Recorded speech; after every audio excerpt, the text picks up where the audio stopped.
নমস্কার, নিউজ আজকালে সকলকে স্বাগত। সঙ্গে রয়েছে আমি সুপর্ণা।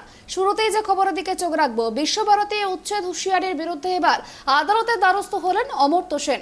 সিউড়ি জেলা আদালতে মামলা দায়ের করেছেন তার আইনজীবী। আগামী 15ই মে মামলা শুনানি।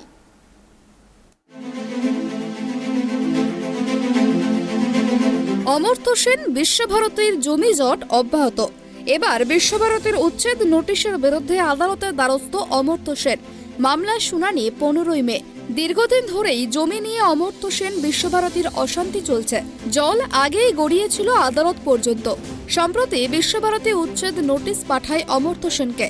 6 মে জমি খালি করার শেষ দিন হিসেবে ধার্য করা হয়েছে বলেই জানানো হয়। সেখানে প্রয়োজনে বিশ্বভারতীর কর্তৃপক্ষ বল প্রয়োগ করবে এমনও হুঁশিয়ারি দেয়। এর পাল্টা আদালতে নোবেলজয়ী অর্থনীতিবিদ, তার আইনজীবী সৌমেন মুখোপাধ্যায় এবং গোরাচাঁদ চক্রবর্তী জানান, বৃহস্পতিবার সিউড়ি জেলা আদালতে অ্যাপিল করেছে। 15ই মে পরবর্তী শুনানির দিন ধার্য করেছেন বিচারক। বুধবার নবান্নের সাংবাদিক সম্মেলন থেকে প্রতিটি জট নিয়ে মুখ্যমন্ত্রী বলেন, অমর্ত্য সেনের মতো মানুষকে ওরা আক্রমণ করছে।